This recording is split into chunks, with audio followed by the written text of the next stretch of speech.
ऐसी मज़ेदार हिंदी कहानी सुनने के लिए चैनल को सब्सक्राइब करना ना भूलें। एक छोटे से गांव के पास एक हरा भरा जंगल था। उसी जंगल में मोनू नाम का एक छोटा सा बंदर रहता था। मोनू बहुत शरारती था, लेकिन दिल का बहुत अच्छा था। उसे नई नई चीजें खोजने का बहुत शौक था। एक दिन वह पेड़ों पर कूदता फांदता जंगल के अंदर बहुत दूर निकल गया। अचानक उसे एक चमकती हुई पुरानी संदूक दिखाई दी। मोनू की आंखें चमक उठी। उसने इधर उधर देखा और धीरे से संदूक खोला। जैसे ही उसने ढक्कन उठाया, अंदर से तेज रोशनी निकली और एक छोटी सी जादुई परी बाहर आई। परी बोली, मोनू, मैं इस संदूक में कई सालों से बंद थी। तुमने मुझे आजाद किया है। मैं तुम्हें एक जादुई शक्ति देती हूँ, लेकिन याद रखना, इसका इस्तेमाल केवल अच्छे काम के लिए करना। इतना कहकर परी गायब हो गई और मोनू के हाथ में एक चमकती हुई अंगूठी रह गई।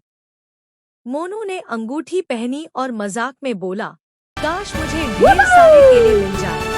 और देखते ही देखते उसके सामने केले का पहाड़ लग गया। मोनू खुशी से उछल पड़ा। उसने सोचा, वाह, अब तो मैं जंगल का सबसे ताकतवर बंदर बन जाऊंगा। धीरे धीरे उसे अपनी शक्ति पर घमंड होने लगा। वह छोटे जानवरों को डराने लगा। कभी किसी के सामने अचानक ढेर सारे फल गिरा देता, तो कभी पेड़ को हवा में उड़ा देता।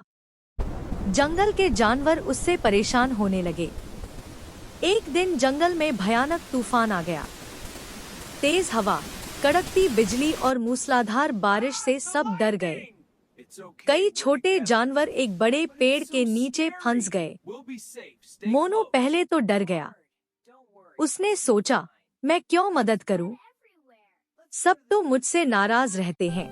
लेकिन तभी उसे परी की बात याद आई। शक्ति का इस्तेमाल अच्छे काम के लिए करना। मोनू का दिल बदल गया।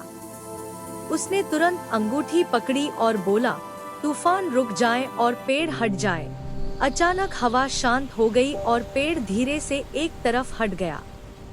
सारे जानवर सुरक्षित बाहर आ गए।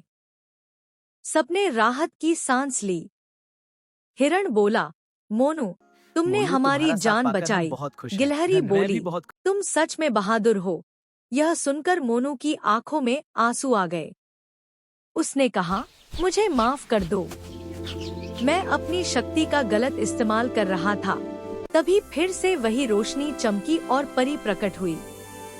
उसने मुस्कुराते हुए कहा, आज तुमने साबित कर दिया कि असली ताकत दूसरों की मदद करने में है। धन्यवाद मोनू, ताली बजाओ। हाँ दोस्तों, खुश रहो।